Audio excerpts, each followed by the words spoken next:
بسم الله الرحمن الرحيم. السلام عليكم ورحمة الله وبركاته. الحمد لله حمدا كثيرا طيبا مباركا فيه، والصلاة والسلام على سيد المرسلين محمد وآله وصحبه اجمعین، اما بعد۔ حاضرین و ناظرین، یہ درس نمبر 1915 ہے اور آج سورۃ الدخان کی 4 آیتوں کی تلاوت اور تشریح کی جائے گی۔ آیت نمبر 34، 35، 36 اور 37، 34، 35، 36 اور 37۔ چلیے سب سے پہلے ہم ان 4 آیتوں کی تلاوت کرتے ہیں، لفظی ترجمے اور ترجمے کے بعد تشریح کرتے ہیں۔ اعوذ باللہ من الشیطان الرجیم، بسم اللہ الرحمن الرحیم۔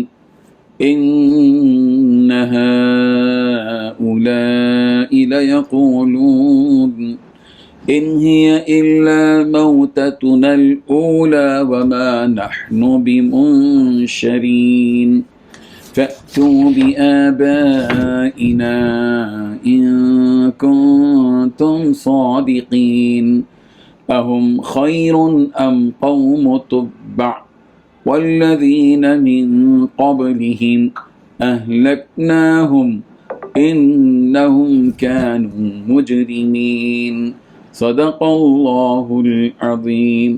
لفظی ترجمہ یوں ہے، ان ہؤلاء بلا شبہ یہ لوگ، لیقولون البتہ کہتے ہیں، ان ہیا یہ نہیں ہے، الا مگر موتتنا ہمارا مرنا، الاولی پہلا ہی، وما نحن اور ہم نہیں، بمنشرین دوبارہ اٹھائے جائیں گے۔ فاتوا پس تم لے آؤ، بآبائنا ہمارے باپ دادا کو، ان کنتم صادقین اگر تم ہو سچے۔ اہم کیا یہ خیرن بہتر ہیں، ام یا قوم تبع قوم تبع، والذین اور وہ لوگ جو من قبلہم ان سے پہلے ہوئے، اہلکناہم ہم نے ہلاک کر دیا ان کو، انہم بلا شبہ وہ کانوا تھے، مجرمین مجرم لوگ۔ ترجمہ یوں ہے، یہ لوگ صاف کہتے ہیں کہ اور کچھ نہیں ہے، بس ہماری وہی پہلی موت ہوگی اور ہمیں دوبارہ زندہ نہیں کیا جائے گا۔ اگر تم سچے ہو تو ہمارے باپ داداؤں کو اٹھا لاؤ، بھلا یہ لوگ بہتر ہیں یا تبع کی قوم اور وہ لوگ جو ان سے پہلے تھے، ہم نے ان سب کو ہلاک کر دیا کیونکہ وہ یقینی طور پر مجرم لوگ تھے۔ ان 4 آیتوں میں 5 باتیں بیان کی گئی ہیں۔ پہلی بات، یہ لوگ صاف کہتے ہیں کہ اور کچھ نہیں، وہی ہماری پہلی موت ہوگی۔ دوسری بات، ہمیں دوبارہ پھر سے زندہ نہیں کیا جائے گا۔ تیسری بات، اگر تم سچے ہو تو ہمارے باپ داداؤں کو اٹھا لاؤ۔ چوتھی بات، بھلا یہ لوگ بہتر ہیں یا تبع کی قوم اور وہ لوگ جو ان سے پہلے تھے۔ پانچویں بات، ہم نے ان سب کو ہلاک کر دیا اس لیے کہ وہ سب یقینی طور پر مجرم تھے۔ بزرگان محترم، فرعون اور اس کی قوم کی ہلاکت اور تباہی کو مشرکین مکہ کے سامنے بطور مثال بیان کرنے کے بعد دوبارہ اللہ تبارک و تعالیٰ انہی مشرکین مکہ کا ذکر کر رہے ہیں کہ اے محمد صلی اللہ علیہ وسلم، مشرکین مکہ پر کسی بات کا اثر نہیں ہوتا۔ ان سب واقعات کو ان کے سامنے بیان کرنے کے بعد بھی یہ لوگ آپ سے یہی کہتے ہیں کہ ہمیں مرنا ہے تو اسی دنیا میں مرنا ہے اور یہی پہلی اور آخری موت ہے، اس کے بعد نہ دوبارہ ہمیں زندہ کیا جائے گا اور نہ ہی ہمیں کوئی سزا و جزا دی جائے گی۔ حالانکہ پچھلی آیتوں میں قیامت کے دن ان کفار و مشرکین کا کیا حال ہوگا اسے واضح انداز میں بیان کیا گیا، مگر پھر بھی انہیں ان باتوں پر یقین نہیں آتا، بلکہ وہ تو اپنی آنکھوں سے ہی ان حالات کو دیکھنا چاہتے ہیں۔ اسی وجہ سے یہ لوگ آپ سے یہ مطالبہ کر رہے ہیں کہ اگر واقعی آپ کی بات سچی ہے کہ ہم مرنے کے بعد دوبارہ زندہ کیے جائیں گے تو آپ ہمیں اس کا ایک نمونہ اسی دنیا میں دکھلائیے۔ چلیے ہمارے باپ داداؤں میں سے کسی کو زندہ کر کے بتلائیے تاکہ ہم ان سے پوچھ لیں کہ وہاں برزخ میں ان کے ساتھ کیا معاملہ کیا جا رہا ہے، تاکہ ہمیں بھی یقین آ جائے کہ آپ کی بات بالکل سچی ہے۔ امام قرطبی علیہ الرحمہ نے ایک قول نقل کیا ہے کہ کہنے والا ابو جہل تھا کہ اس نے آپ صلی اللہ علیہ وسلم سے مطالبہ کیا کہ ہمارے باپ داداؤں میں سے کسی 2 آدمی کو زندہ کر کے دکھائیے۔ ان 2 آدمیوں میں سے ایک قصی بن کلاب ہونا چاہیے، اس سے کہ وہ اپنی قوم میں سب سے سچے مانے جاتے تھے۔ تو جب وہ کہیں گے کہ ہم ان کی بات، اگر وہ کہیں گے زندہ ہو کر تو ہم ان کی بات کو مان لیں گے۔ ان مشرکین مکہ کے بے جا مطالبات اور ان کی سرکشی پر انہیں ڈراتے ہوئے اللہ تعالیٰ پچھلے لوگوں کی ہلاکت کا تذکرہ فرما رہے ہیں تاکہ ان کے دل میں خوف بیٹھ جائے۔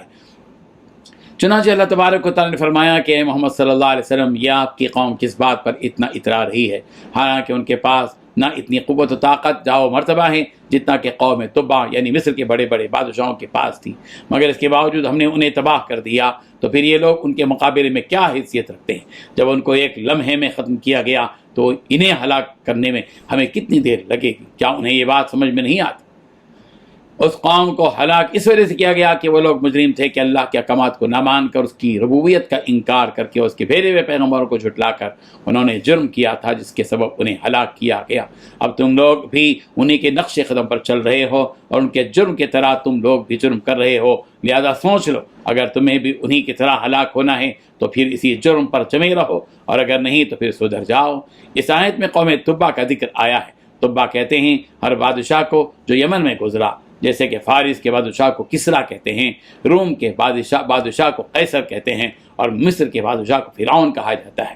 یہاں پر اللہ تبارک و تعالیٰ نے صرف تبع کی قوم کہہ کر بیان کیا، اب وہ کون سے بادشاہ کی قوم تھی اس کا تذکرہ نہیں فرمایا۔ البتہ امام قرطبی علیہ الرحمہ نے اپنی تفسیر قرطبی میں کہا کہ ہو سکتا ہے وہ ابو کرب ہو جس نے بیت اللہ کو غلاف پہنایا، بعد اس کے کہ اس نے مکے اور مدینے میں اس وقت حملہ کرنے کا ارادہ کیا تھا، مگر اسے بتایا گیا کہ مدینہ وہ شہر ہے جہاں ایک نبی جن کا نام احمد ہوگا ہجرت کر کے آئیں گے۔ تو اس وقت اس نے چند اشعار پڑھے اور اسے اپنے گھر والوں کے حوالے کیا کہ وہ اس خط کو نسل در نسل پہنچاتے رہیں، تو ایسا ہی ہوا، اور جب آپ صلی اللہ علیہ وسلم ہجرت کر کے مدینہ آئے تو اس کے خاندان والوں نے وہ خط آپ کے حوالے کیا۔